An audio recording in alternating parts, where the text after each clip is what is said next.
নমস্কার বন্ধুরা, আমি শুভম চলে এসেছি নিউজ বাণী বাংলা দুর্দান্ত একটা এপিসোড নিয়ে আপনাদের কাছে। বন্ধুরা, কথায় আছে খেলায় জিততে বা কোনো রাজনীতির আঙিনায় জিততে গেলে কিন্তু সাম দাম দণ্ডভেদ, অর্থাৎ সব রকম প্রক্রিয়া কিন্তু কাজে লাগাতে হয়। আজকের যে এপিসোডটি আমি নিয়ে এসেছি না, সেটা দেখে আপনাদের মনে হবে কোনো একটি রাজনৈতিক দল, আমি নাম বলছি না, হয়তো তারা এমনই একটা প্রক্রিয়ার বাংলার আসন্ন বিধানসভা নির্বাচনে কাজে লাগাতে চাইছে। কারণ এই যে এপিসোডটি শোনার পর আপনাদের মাথাও এই অংশটাই ঘোরাফেরা করবে। আমি অন্তত আজকে ষাটটি বিধানসভা আসনের একটি পরিসংখ্যান নিয়ে এসেছি, যেখানে একই নামে দুজন প্রার্থী, আর খুব একই, আর এই পরিসংখ্যানটা দেখলে আপনারা বুঝতে পারবেন একটি রাজনৈতিক দলকে টার্গেট করে অন্য প্রার্থীদের দাঁড় করানো হয়েছে। খুব অবাক করার মতো বিষয়। আর সবচেয়ে বড় এই পরিসংখ্যানটা উঠে এসেছে পূর্ব মেদিনীপুর জেলা থেকে। তবে এপিসোডটি করার কিছুক্ষণ আগে আমি জানতে পারলাম শুধুমাত্র পূর্ব মেদিনীপুর নয়, উত্তর থেকে শুরু করে দক্ষিণ পশ্চিমবঙ্গের বেশিরভাগ জেলাতেই এই ছবিটা উঠে এসেছে। তার কারণ হয় আপনাদের আমাদের প্রশ্ন করছে বিষয়টা কি, সেটা নিয়ে আজকের এপিসোড দেখতে থাকুন। খেজুরি বিধানসভা আসনের বিজেপি প্রার্থী হচ্ছেন সুব্রত পাইক। খুব অদ্ভুতভাবেও এখানে একজন নির্দল প্রার্থী নমিনেশন ফাইল করেছেন, ইলেকশন কমিশনের ওয়েবসাইটে তার নাম উঠে গেছে, অর্থাৎ ইভিএম মেশিনে তার নাম থাকবে। আপনারা স্ক্রিনে দেখতে পাচ্ছেন দুজনের নামই এক, হ্যাঁ, সুব্রত পাইক। খুব অবাক করার মতো বিষয়, দুজনের নামই এক। এইবার আরেকটি বিধানসভা আসনের নাম বলছি, আসানসোলের আপনারা দেখতে পাচ্ছেন বিজেপি প্রার্থী কৃষ্ণেন্দু মুখার্জি, আর ঠিক তার পাশে আরেকজন নির্দল প্রার্থীর নাম দেখতে পাচ্ছেন কৃষ্ণেন্দু মুখোপাধ্যায়। মানে আপনারা বুঝতেই পাচ্ছেন পশ্চিমবঙ্গে কি হতে চলেছে আসন্ন বিধানসভা নির্বাচনে। আর এই বিষয়টা যদি বিজেপি ঠিকঠাক নজরে না আনে তাহলে কিন্তু বড়ই চাপ হতে পারে।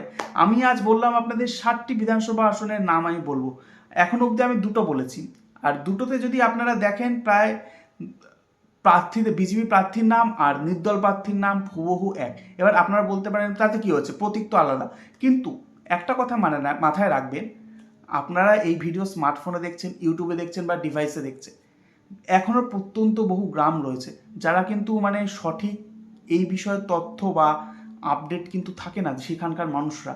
সেই সব জায়গায় কিন্তু এই অঙ্ক কিন্তু ঘুরে যেতে পারে শেষ মুহূর্তে। এই যে জায়গাগুলো বলছি, খেজুরি, আসানসোল, এই দুটো নাম আপাতত বললাম, সেখানেও কিন্তু এমন প্রত্যন্ত গ্রাম রয়েছে।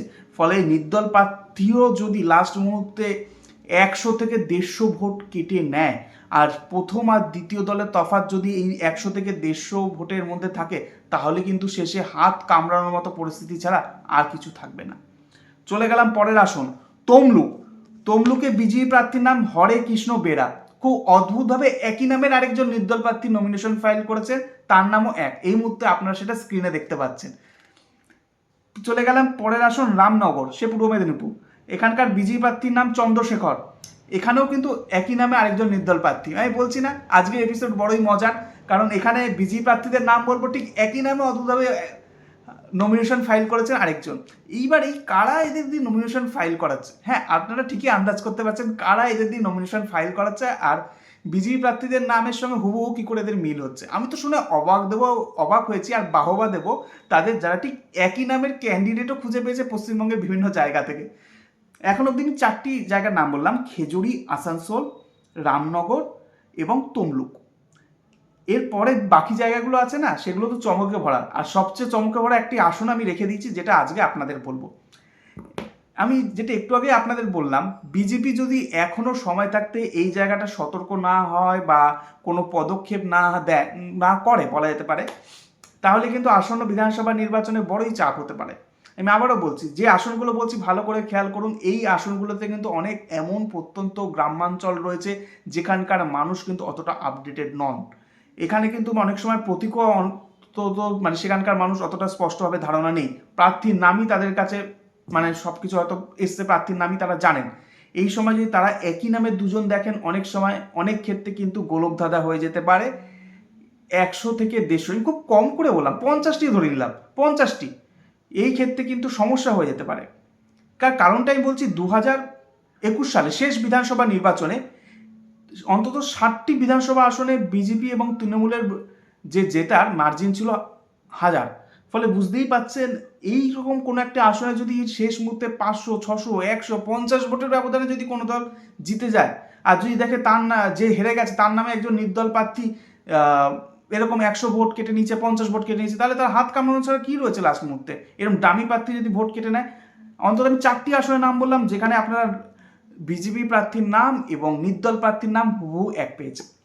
তমলুক, রামনগর, আসানসোল, খেজুরি। চলে গেলাম পরে বিধানসভা আসন। মহিষাদলের বিজেপি প্রার্থীর নাম সুভাষ চন্দ্র। এখানে পদবি চেঞ্জ হয়েছে একটু বলা যেতে পারে, কারণ এই নামের যারা নির্দল প্রার্থী দাঁড় করাচ্ছেন তারা ঠিক টাইটেল খুঁজে পাননি। সুভাষচন্দ্র প্রথম দুটো মিলেছে কিন্তু পদবিটা মেলেনি। পরের আসন নন্দকুমার, পূর্ব মেদিনীপুরে। এখানে বিজেপি প্রার্থীর নাম নির্মল, পদবিটা আলাদা, কিন্তু যে মানে ইন্ডিপেন্ডেন্ট ক্যান্ডিডেট মানে নির্দল প্রার্থী যিনি দাঁড়িয়েছেন তার নামও নির্মল, কিন্তু পদবিটা আলাদা। এখানেও বোঝা যাচ্ছে পদবিটা মেলেনি, কিন্তু এখানে যেটা দেখাচ্ছে নামটা মিলেছে, ওই একই ব্যাপার। এক্ষেত্রেও একই সমস্যা হতে পারে, যেটা একটু আগে আপনাদের সামনে বিশ্লেষণ করলাম। অন্তত আমি এখনো অবধি 6টি বিধানসভা আসনের নাম বলেছি, আমি 7টা বলেছিলাম, লাস্টেরটা কিন্তু চমক আছে, সঙ্গে থাকুন। আমি আপাতত 6টি বিধানসভা আসনের বললাম, কিন্তু তাতে যে তথ্য বেরিয়ে এসছে তাতে কিন্তু চমকে দেওয়ার মতো বিষয়। কারণ এই ভিডিও রেকর্ড করার ঠিক একটু আগে আমি কিছু সাংবাদিক বন্ধু এবং কিছু সোশ্যাল মিডিয়ার বন্ধুদের কাছ থেকে জানতে পেরেছি পশ্চিমবঙ্গে এমন বহু আসন আছে যেখানে এই কাণ্ডটা হয়েছে, যেখানে বিজেপি প্রার্থীদের নাম এক, সেখানে একই নামের একজন নির্দল প্রার্থী দাঁড়িয়েছেন, তাদের নমিনেশন ফাইল হয়ে গেছে, অ্যাকসেপ্ট হয়ে গেছে, ওয়েবসাইটে নামও উঠে গেছে, অর্থাৎ ইভিএম মেশিনে নাম তার থাকবে। এবার এই অবস্থায় যদি প্রত্যেকটা বিধানসভায় 100, 150, 550 এরম করে যদি ভোট কাটতে থাকে, সেখানকার বিজেপি প্রার্থীদের কিন্তু লাস্ট মুহূর্তে হাতের মিষ্টি চলে যেতে পারে একদম।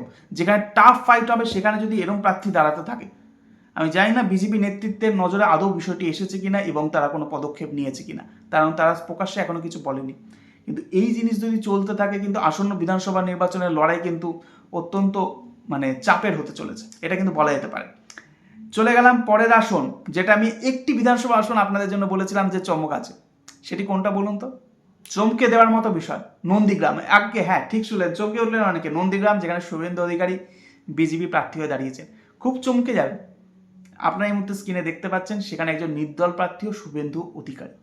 এইবার নন্দীগ্রামের ক্ষেত্রে চাপ হবে না, তার কারণ শুভেন্দু অধিকারী একটা বড় নাম, ওখানে সবাই চেনেন।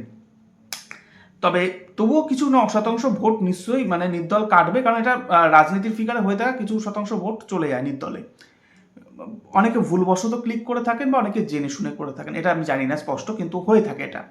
এইবার এই বাকি যে মানে 7টি আসন আজকে বললাম, সেটা কিন্তু চমকে দেওয়ার মতো ফিগার। শুভেন্দু অধিকারীর এগেনস্টেও নির্দল প্রার্থী দাঁড়িয়েছেন একই নামে, মানে বোঝা যাচ্ছে বিষয়টা কত গভীরতা এবং কত জটিল। যারাই অঙ্কগুলো করে নামাচ্ছেন, আমি কুন্নিস দেবো তাদের, কিন্তু টেকনিক্যালি কেউ বিরোধিতাও করতে পারবে না, কারণ তারা রাজনীতির মানে সঠিক নিয়ম মেনে, নির্বাচন কমিশনের গাইডলাইন মেনেই তো মানে লড়াই করছেন, সেক্ষেত্রে তো কোনো প্রশ্ন তোলা যায় না। কিন্তু এখন মানে এই অবস্থায় এটা দেখতে পাচ্ছি পুরো সেম প্যাটার্ন, যেখানে বিজেপি প্রার্থী দাঁড়িয়েছেন হয়তো এ মণ্ডল, সেখানে নির্দল প্রার্থী ফাইল করছেন এ মণ্ডল, কিংবা নাম মিলছে, পদবিটা হয়তো লাস্ট মুহূর্তে হয়তো খুঁজে পাইনি বোঝা যাচ্ছে, তাই জন্য এ মণ্ডলের জায়গায় এ সেন, নামটা এক। এরকম অনেক আসন দেখেছি নাম এক, পদবি হয়তো আলাদা, কিন্তু অনেক আসন নাম পদবি দুটো হুবহু এক, খুঁজেও পেয়েছে তারা এরকম। আমি জানি না আসন্ন বিধানসভা নির্বাচনে বিজেপি নেতৃত্বের নজরে আদৌ পড়বে কিনা, কারণ এইটা যদি এখনই বিজেপি সজাগ না হয়, আমি যেটা একটু আগে বললাম, হাতের মিষ্টির প্লেট কিন্তু লাস্ট মুহূর্তে, শেষ মুহূর্তে কিন্তু কেড়ে নিয়ে নিতে পারে কেউ। কারণ এই ছোট্ট ছোট্ট একটি ভোটও কিন্তু আসন্ন বিধানসভা নির্বাচনের বড় মাইলেজ, একটি ভোট হলো। আমি জানি না বিজেপি নেতৃত্ব আদৌ এই বিষয়ে পদক্ষেপ নেবে কিনা বা সজাগ হবে কিনা। কেমন লাগলো আজকের এপিসোডটি, তো অবশ্যই আপনারা কমেন্ট বক্সে জানান। আমাদের এই নতুন ইউটিউব চ্যানেলটি সাবস্ক্রাইব করতে ভুলবেন না। ধন্যবাদ, সকলে ভালো থাকুন, নমস্কার।